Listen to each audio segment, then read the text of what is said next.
Hola, ¿qué tal? Bienvenidos una vez más. Dicen que dicen, y hoy vamos a tener la presencia del doctor Daniel López Rossetti, especialista en clínica médica, cardiólogo, reconocido columnista de temas de salud. Acaba de presentar su libro Equilibrio, cómo pensamos, cómo sentimos, cómo decidimos.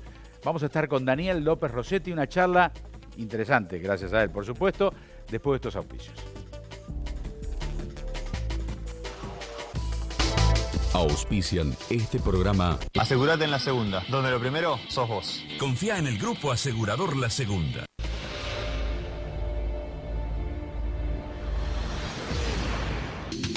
Municipalidad de Rosario. Helados La Montevideana, un helado que alimenta. Sport 78, Rosarino por deporte. Un banco diferente. Banco Hipotecario.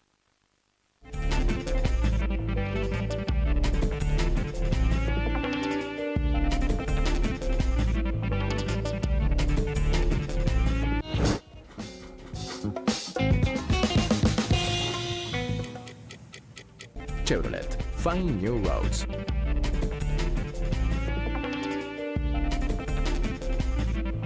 Decíamos del último libro de López Rossetti, Equilibrio, cómo pensamos, cómo sentimos, cómo decidimos. La publicación entrelaza la medicina con la historia, la literatura y la filosofía en un recorrido que nos permitirá saber más sobre nosotros mismos. Vamos a saludarlo al doctor Daniel. Bienvenido al programa.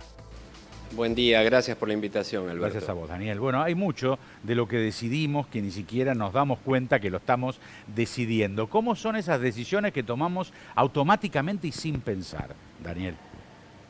Sí, efectivamente. En realidad tomamos decisiones, Alberto, en forma continua, todo el día. Quizás uno cuando habla de tomar decisiones tiene la idea mental, espontánea, de las decisiones que uno considera importantes. Qué estudiar, qué seguir, qué trabajo tomar, si quedarse en un trabajo o no, si casarse o no casarse.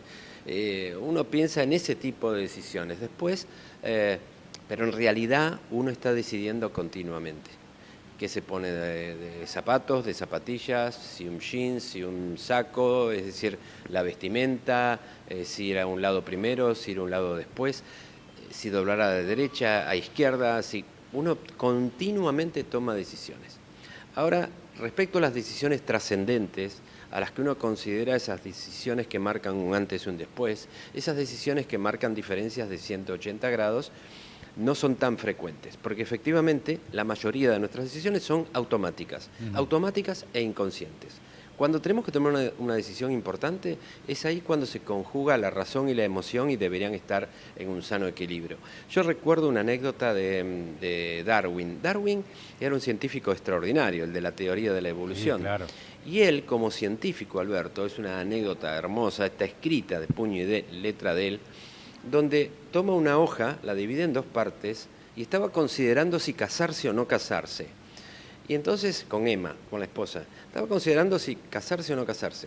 Y puso de un lado todos los motivos por los cuales no casarse y del otro los de sí casarse. Y se dio cuenta que en los de no casarse eran muchísimos más. Iba a tener más tiempo, más tranquilidad, más tiempo para estudio. Era una cosa sorprendente toda la lista.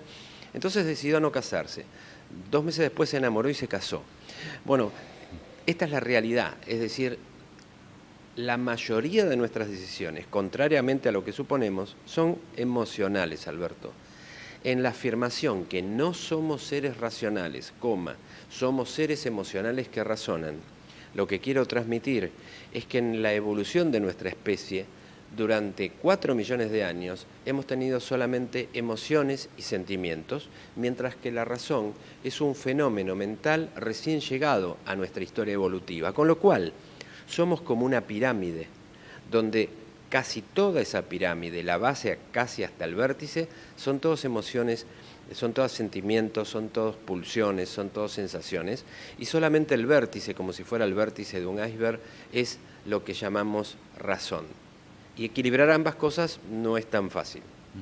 ¿Es posible manejar las emociones para que éstas no nos manejen y entonces poder tomar las riendas en ciertas situaciones, por ejemplo, en un examen, en una entrevista de trabajo? ¿Se puede? Sí, es posible gerenciarlas. Eso. La frase histórica respecto a las emociones, pero ya de Platón para acá, es cómo se controlan las emociones. Debemos diferenciar emoción de sentimiento. La emoción es algo agudo, intenso, con fuerte compromiso físico, y son miedo, ira, alegría, tristeza, asco, sorpresa. Y todas tienen un rostro. Si uno se pone a pensar, hay un rostro de miedo y un rostro de alegría. Y es parte de un programa biológico, Alberto. Fíjate vos que un ciego de nacimiento tiene cara de miedo cuando tiene miedo y pone cara de alegría cuando tiene alegría, y nunca vio esos rostros. Es parte de un programa. Y una emoción dura poco tiempo. Esto tiene que ver con la decisión, lo que voy a decir ahora. En general, la ira o la alegría, cualquier emoción dura poco tiempo. Un sentimiento es algo distinto. Un sentimiento es algo que dura mucho más en el tiempo, está más mezclado con el pensamiento, a saber, amor, odio, culpa, vergüenza, orgullo. Bueno, esos son sentimientos. ¿Cuál es la diferencia? La emoción es aguda e intensa y pública. ¿Por qué es pública? Es una vivencia pública porque se ve en el rostro y en la actitud. El sentimiento es una vivencia privada, no tiene por qué verse hacia afuera. Yo diría en términos generales, hablando de gerenciamiento de emociones, que nunca debemos tomar decisiones importantes en momentos en que uno está emocionalmente involucrado. Porque en ese momento el cerebro, en las funciones cerebrales, predomina mucho lo que es el llamado sistema límbico y, si se quiere, cerebro sintiente, y deja un poco de lado al de la razón. Yo daría como sugerencia no tomar decisiones, percibir cuando uno está en una condición de emoción y en ese momento no decidir. A veces uno se da cuenta racionalmente que cierta decisión no es la mejor, pero el corazón indica otra cosa. ¿A quién hay que seguir? ¿A la mente? ¿Al corazón? Esto último que parece ser igual o parecido a la intuición, ¿no? De alguna manera, Daniel. La mayoría de nuestras decisiones, y ahí podemos usar la palabra intuición o, en estos términos de corazón, corazonada, intuición, percepción, pálpito, vibra, son todos sinónimos que hacen que uno piense, que uno sin pensar tome una decisión intuitiva. La intuición no es un proceso racional, pero es un proceso inteligente. ¿Qué quiero decir? Uno tiene una intuición porque la intuición es el aprendizaje inconsciente a través del tiempo de algo. Por ejemplo, cuando vemos a alguien y nos cae mal, o vemos a alguien y nos cae bien, eso te pasa todos los días. Sí. ¿Qué sucedió? En la historia de Alberto Lotuf, Alberto habrá conocido un montón de personas a través de la vida y armó, de las cuales muchas se olvidó directamente, pero armó con todas esas historias que guardó en la memoria del inconsciente un arquetipo de una persona. Cuando de golpe uno conoce a una persona que cae inconscientemente dentro de ese arquetipo, y ese arquetipo era bueno, esa persona nos cae bien. Al contrario, si ese arquetipo en el cual cae esa persona que espontáneamente vemos, caen en el arquetipo de que es una persona que no nos conviene o que es mala o que entonces nos va a caer mal. Ese es un mecanismo intuitivo y la verdad que funciona porque es rápido, espontáneo, económico en términos de energía, por supuesto que tiene sesgos, es decir, que tiene errores, pero es muy común decidir intuitivamente. Uno debiera saber si está en presencia de una decisión importante como para apagar el switch de la intuición y empezar a funcionar con mecanismos racionales, equilibrando lo que puse ahí en la tapa del libro de equilibrio, equilibrando lo más posible el peso, metafóricamente hablando, del corazón con el peso del cerebro. Ahora, las personas sabias a la hora de la intuición, ¿están mejor preparadas para tomar decisiones difíciles incluso? Las personas sabias, que generalmente son las personas que hayan tenido experiencia, es decir, muchas veces mayores, las personas sabias, entre comillas, son aquellas que, ¿cómo tomar decisiones correctas? Recuerdo respecto a eso en relación a una persona sabia, decir, una decisión correcta se toma con la experiencia. Pero también es cierto que la experiencia se gana tomando decisiones incorrectas. Es decir, uno toma decisiones correctas con la experiencia, pero uno gana experiencia tomando decisiones incorrectas en el camino del aprendizaje. Lo que es importante es no desperdiciar las experiencias, es decir, sacar conclusiones de las experiencias. Pero lo que, Alberto, vos estás comentando en este momento de las personas sabias es porque cualquiera que nos escuche en este momento, vos y yo, nos damos cuenta que a través de los años vamos teniendo un sedimento de aprendizaje, parte inconsciente y parte consciente, en el cual vamos aprendiendo a tomar decisiones más mesuradas.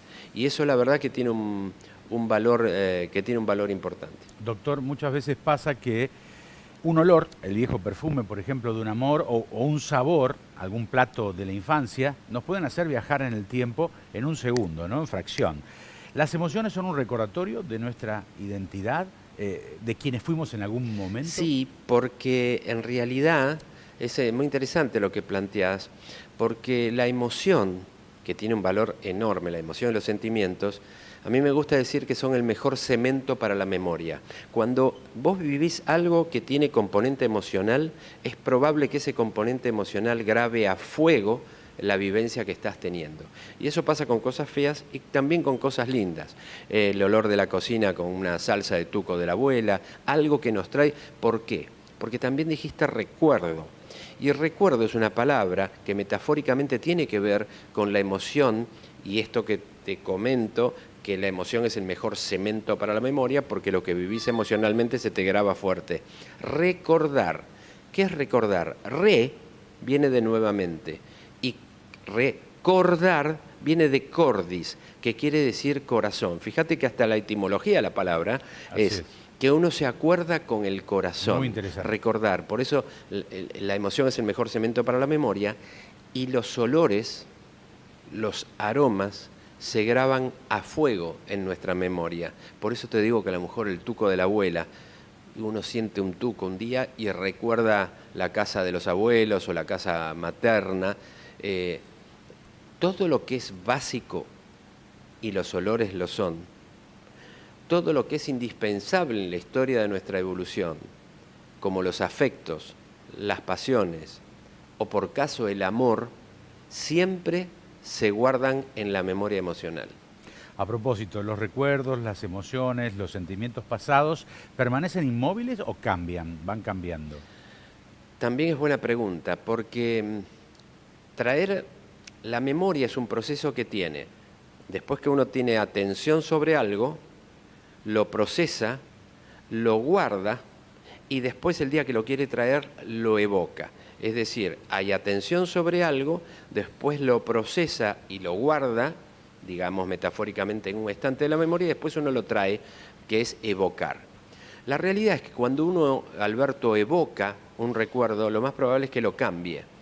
Cuando uno en una computadora trae un documento Word, uno después puede hacer una modificación o no, pero después aparece un cartelito que dice ¿quiere mantener estas modificaciones? Bueno, en realidad nuestro cerebro no nos da esa oportunidad. Siempre que recordamos y traemos algo del cajón de la memoria al tiempo presente, es muy probable que lo modifiquemos como un documento Word y después lo guardamos modificado. No es que recordar no es, en términos generales, traer una fotocopia del pasado. Recordar es traer un hecho del pasado, reprocesarlo y volverlo a guardar. Por eso, incluso jurídicamente, hay muchos trabajos que muestran lo difícil que es para un testigo en un proceso judicial, por ejemplo, describir los detalles que se vivieron hace X años, puesto que cada vez que lo recordó en esos años, lo modificó, o porque vio imágenes, fotografías, comentarios o notas en televisión que hicieron que ese documento de la memoria se modifique. Nuestra memoria es un proceso vivo y cuando traemos algo, en general siempre lo modificamos. ¿Hombres y mujeres manejan emociones y sentimientos del mismo modo? Te lo pregunto, dejamos la respuesta para después de la pausa, Daniel, si puede ser. Con todo gusto. Ahí está, volvemos con Daniel López Rossetti. Les dije, iba a ser un programa más que interesante. Ya estamos.